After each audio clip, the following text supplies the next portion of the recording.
Good morning. Thank you for that generous introduction.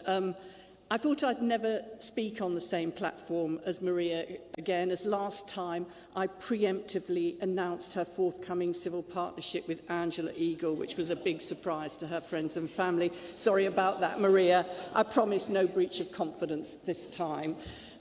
Congratulations to Paul, who's made a cracking start in his new role as General Secretary to the TUC. And what an important speech we all saw on our TVs about your family, Paul, about migrants who come here to build this country. Thank you for saying that. And it's a pleasure to be here with you in your awesome home city of Liverpool. I want to add my tribute to your outstanding former General Secretary, Frances O'Grady. She's now chairing our Equal Pay Commission and has been a beacon across the trade union movement, particularly for women. It's inspiring to see here at Congress the women delegates and the new women General Secretaries who are fearlessly taking your unions forward. You are pioneers. Women used to be shut out of union leadership, and now you've pushed the door open. As good as it is to have this, for the men here, do not breathe a sigh of relief. You are not off the hook. We used to shut men out of the women's movement, but now we are calling on you to step forward and back your sisters up. To be active male allies, and that includes tackling the sexual harassment that for too long has marred our movement. It's a huge privilege for me to bring you greetings and solidarity from all your friends, colleagues and comrades in the Labour Party. From my time giving legal advice to the Trico equal pay strikers in the 1970s and the Grumwick workers in the 1980s, I have always known that employees are powerless without the collective strength of their union. Labour is deeply proud of you, our brothers and sisters in the trade union movement. We won't forget what you and your members did during the pandemic. The sheer courage of those workers when COVID was spreading like wildfire and there was no vaccination in sight.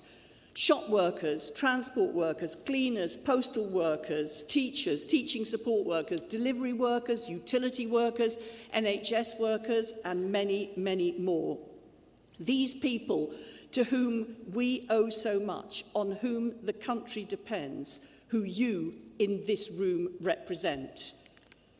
And we have not forgotten how you fought for those workers to be able to have as much protection as possible while they had to go out to work, as many of us stayed safe at home. And as the government have wrecked the economy and ground down people's living standards and shown themselves to be completely out of touch with the reality that that means, you in the trade unions have shown you understand the concerns of working people. You've heard their struggles, you've spoken up for them, you've supported them, you have fought for their pay at the negotiating table, and you have delivered. You have shown that you truly are the strong champion at work that people need, and you have shown that the trade union movement is as necessary today as it ever was. The enduring link between the trade unions and Labour is based in our history, but it's vital for today and for our future. We share values and hopes. We work together to achieve them. So thank you to those who, as affiliated unions, serve on our National Executive Committee, who toil on the National Policy Forum and provide expert advice. Thank you for your support for our Labour MPs and our Labour councillors, and for campaigning for Labour throughout England, Scotland and Wales. And thank you to your members who choose to pay the political levy to contribute invaluable financial support. You and your members will help us get into government and help us deliver when we are in government, and we never take that for granted. You heard from Angela Rayner yesterday. What an amazing woman she is. You can see why she terrorises the Tories weekly in the House of Commons and makes me feel like a shrinking violet. She's a living example. She's a living example of the transformation the trade unions and a Labour government can make to someone's life. And now, with crumbling schools, endless hospital waiting lists, we are long overdue for the next Labour government and the change that would bring, real transformative change. And that will be evident in our New Deal for working people. No one can do their best if they're racked with fear about the future or if there's no proper safety net to support them in times of sickness or poor health. And that's what Labour's New Deal for working people is about. Our clear commitment to start improving the lives of working people as soon as we take office. In the first 100 days of a Labour government, we will give workers their rights from day one. We will improve maternity and paternity rights and rights for pregnant women and new parents returning to work, build on Labour's Equality Act, end fire and rehire, and much more.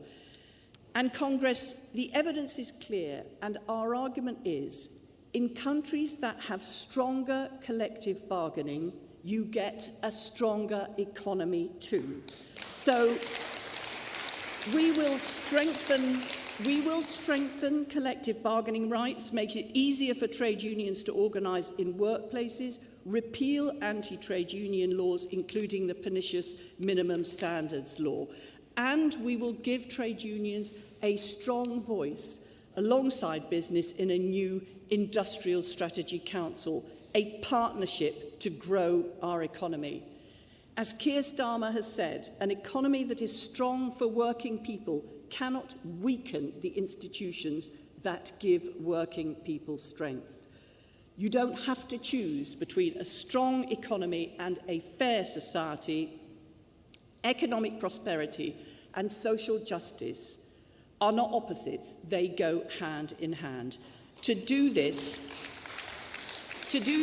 we have to win, and with you, that is what we will work ceaselessly to do.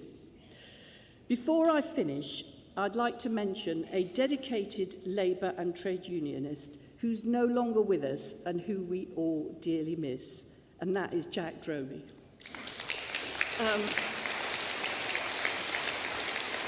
I want to thank you for the real outpouring of respect and affection so many of you from all around the country showed for him after his death last year. It means so much to me and our family, more than I can say. Thank you.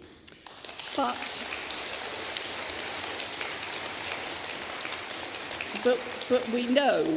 we know absolutely, don't we, what Jack would be saying to us today. He'd be saying, we are so close now, don't mess it up. Working people are depending on us. Work together, don't argue. It's within reach, we can do it. And to me, of whom he was so supportive, he'd say, that was a remarkable speech you've just made to the TUC, probably your best yet. But I'll leave you to be the judge of that. Congress, let's get that change. Let's get that Labour government. Let's do it. Thank you.